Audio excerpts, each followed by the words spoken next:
ये एक सोफिया कुरैशी देश की वो बेटी है, वो शेरनी बेटी है, जिनका वो जिगरा था जो पाकिस्तान में। वो तो अभी तक हमारे गृह मंत्री और हमारे प्रधानमंत्री को अब तक सस्पेंड कर देना चाहिए, उनको जेल भेज देना चाहिए। माँ ये चाहती है कि मेरी बेटी वैसी हो, सोफिया कुरैशी जैसी हो।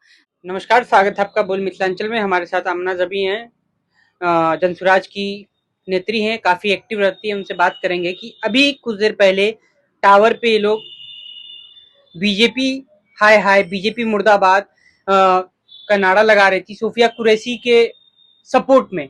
क्या कहेंगी सोफिया कुरैशी पे इस तरह का बयान देना, एक बीएसएफ की अफसर को आतंकवाद की बहन कहना, उस मंत्री के मानसिकता को दर्शाता है। इसको आप क्या कहेंगी?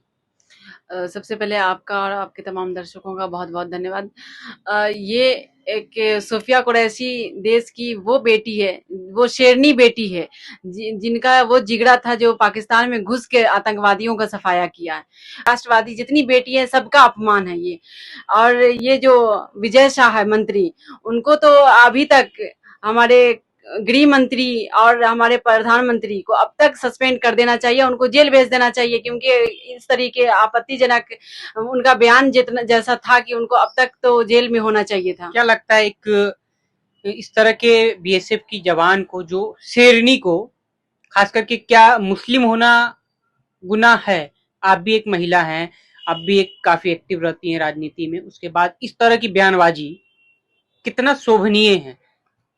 ये तो बीजेपी वाले बोलते हैं कि मुसलमान पंचर बनाते हैं, तो उनको आज ये शर्म करनी आनी चाहिए कि मुसलमान को जो ऐसी गालियां देते हैं और ऐसे अभद्र शब्द यूज करते हैं, उनके लिए एक शर्म की बात है कि एक मुस्लिम की बेटी जाके पाकिस्तान में घुस के शेरनी बेटी बन के वो वहां पे आतंकवादियों का सफाया किया है। तो उनके लिए, और सभी माँ ये चाहती है कि मेरी बेटी वैसी हो, सोफिया कुरैशी जैसी हो। सारे पिता चाहते हैं कि वैसी बेटी हो।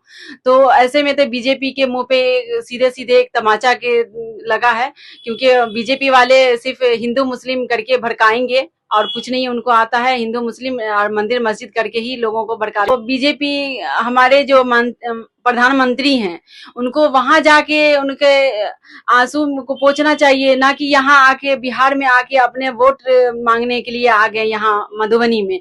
ये सब चीज तो बीजेपी में आम बात है। बीजेपी के कोई भी लोग कुछ भी कर ले तो वो वहां पे कुछ भी सारे लोगों का वो माफ हो जाता है। मगर मोदी जी ने तो कहा था चुन चुन कर हिसाब लेंगे, हिसाब हुआ भी?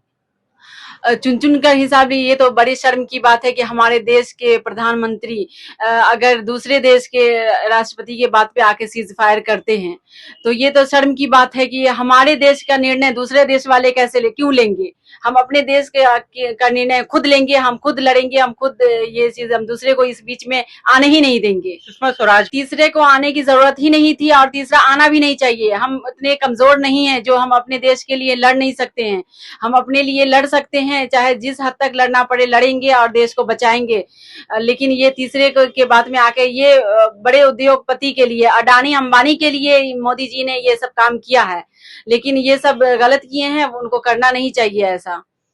कल की बात करें, 15 तारीख की बात करें, कांग्रेस के नेता राहुल गांधी आते हैं, दरभंगा आते हैं, उनपे एफआईआर कर दिया जाता है, छात्रों से मिलने नहीं दिया जाता है, उस पर क्या कहेंगे? देखिए, ये लोकतंत्र देश है, यहाँ लोकतंत्र में सभी को सभी से मिलने की आज़ादी है। अगर ऐसा होता है तो ये गलत है। लोग किसी से भी मिल सकते हैं, किसी से संवाद कर सकते हैं, किसी को रोकना ये उचित नहीं था, क्योंकि लोकतंत्र है, सभी को आज़ादी है। चलिए अंत में आते हैं, आपके विधानसभा की बात करते हैं। आप जाले से दावेदारी पेश कर रही हैं अपनी, वहां की क्या स्थिति है? वहां की क्या मूलभूत समस्याएं हैं जिसपे आप काम करेंगी?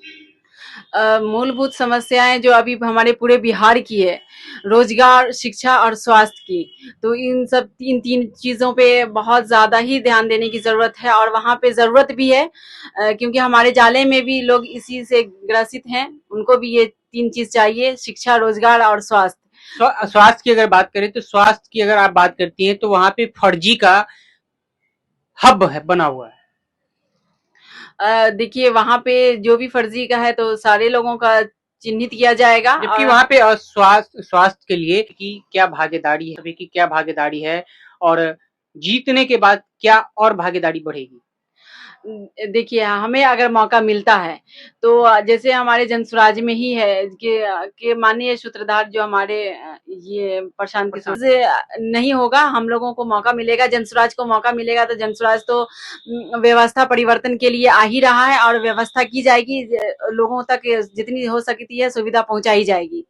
आमना जबी कहाँ है, उसमें आपकी क्या भागीदारी अब तक दिखी है और जीतने के बाद और क्या बेहतर भागीदारी दिखेगी? देखिए, अभी जब जैसे कि हम पूरे विधानसभा में घर-घर जा रहे हैं, डोर टू डोर जा रहे हैं और हर वार्ड में, हर पंचायत में गए हैं, तो वहाँ पे हमें बहुत सारी समस्याओं को देखने को मिली है। जैसे शिक्षा, बच्चे को यहाँ पे तो सरकार बोलती है हवाई चप्पल पहनने वाले भी हवाई जहाज में चढ़ेंगे, लेकिन बच्चे के पैर में हवाई चप्पल तक नहीं है।